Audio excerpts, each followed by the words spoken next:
came to town a-riding on a pony, stuck a feather in his cap and called it macaroni. L'histoire des Juifs américains, un feuilleton proposé et présenté par Gérard Inger. Aujourd'hui, quelle est la situation des Juifs américains aux États-Unis ? Donald Trump a été donc élu fin 2016 comme président des États-Unis, avec très peu de voix juives, comme toujours. La majorité, la très grande majorité, a voté pour la candidate démocrate Hillary Clinton. Mais Donald Trump a été élu, non pas en nombre de voix, il a eu 3 millions de voix de moins qu'Hillary Clinton, mais vu le système américain qui vote État par État, il a obtenu le plus d'États importants, les swing states, les États qui peuvent faire l'élection, qu'Hillary Clinton. Alors, Donald Trump se pose comme un grand ami d'Israël. Je vais vous jouer que sa fille a épousé un juif brillant, Jared Kushner. Il fait jouer son amitié pour Israël. Je ne sais pas si cette amitié est réelle ou feinte. Je n'ai pas sondé les reins et les cœurs. Ce que je sais en tout cas, c'est que Donald Trump a été élu avec les voix évangéliques et que les évangélistes américains soutiennent à fond Israël et le sionisme, y compris la politique de Netanyahou d'implantation, parce qu'ils considèrent qu'il faut que le peuple juif soit rassemblé en Israël. Les Juifs ont parfois tendance à oublier qu'il y a une suite à cette phrase, parce qu'une fois que le peuple juif est rassemblé en Israël, il doit se convertir au christianisme pour voir le retour de l'âge messianique. On a tendance chez beaucoup de Juifs à oublier ce deuxième membre de phrase. Les évangélistes soutiennent Israël, mais leur but final, c'est la conversion des Juifs au christianisme. Donc ce soutien a abouti au déplacement officiel de l'ambassade des États-Unis en Israël à Jérusalem. Donald Trump a reconnu Jérusalem comme capitale de l'État d'Israël et a déplacé quelques personnes de l'ambassade de Tel Aviv à Jérusalem. Donc on peut avoir le sentiment que tout ça est très favorable à Israël, mais ce qui l'est moins, c'est qu'aux États-Unis, on assiste à des événements graves.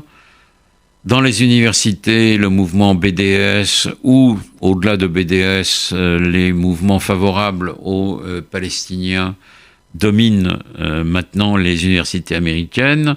Et donc, ces universités deviennent souvent des foyers anti-israéliens. Et puis, on assiste aux États-Unis comme partout, à une montée de l'antisémitisme.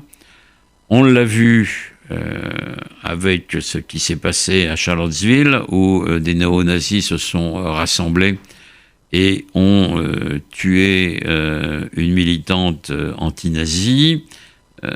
Donald Trump n'a rien trouvé de mieux que de mettre sur le même plan les anti-nazis et les suprémacistes blancs néo-nazis. Et puis on a vu, il y a quelques mois, en octobre 2018, l'attentat de Pittsburgh dans la synagogue qui a coûté la vie à plus de 10 personnes et fait de nombreux blessés. Ça, c'est un phénomène nouveau, inconnu pratiquement aux États-Unis, même s'il y a eu un attentat en 2014 à Oklahoma City contre un centre juif. Et c'est préoccupant parce que ça montre que l'antisémitisme ne croît pas seulement en Europe, mais il augmente aussi aux États-Unis et prend les mêmes proportions inquiétantes. l'attentat de Pittsburgh n'a pas été commis par un fanatique musulman, mais par un suprémaciste blanc. Et donc, on assiste là à une situation nouvelle. La communauté juive américaine réagit et s'organise comme il se doit face à cela, mais comme je l'ai dit précédemment, elle est divisée maintenant dans son soutien. J Street est hostile à la politique de Netanyahou et rassemble pas mal de supporters, même si ce mouvement reste minoritaire aux États-Unis. Et comme je l'ai dit, les juifs sont libéraux ou conservatifs sur le plan religieux, beaucoup plus que orthodoxes, contrairement à ce qui se passe en Israël. Et c'est une source de conflit réel entre les différentes communautés. Donc tout cela pèse sur l'avenir des juifs américains, de même que pèse la démographie. Le nombre de juifs américains n'augmente pas, il est toujours de 5 et quelques millions, comme il l'était il y a 40 ans, ce qui signifie que les juifs américains font peu d'enfants et pratiquent les mariages mixtes, ce qui se traduit par une dilution et pour beaucoup d'Américains une perte de leur identité juive. Or, pendant que les juifs américains continuent à être à 5 millions environ, la population américaine est passée, elle, de 220-230 millions à 300. Donc le poids démographique des juifs américains a beaucoup baissé. Il est passé de 3,5 à 1,5% dans la vie politique, dans la vie américaine et dans la société américaine. Cela n'est peut-être pas très bon signe pour l'avenir. Et si la communauté juive américaine reste très puissante, on voit s'amonceler donc quelques nuages sur son avenir. Il est vrai comme sur le ciel au-dessus de beaucoup de communautés juives en Europe ou ailleurs.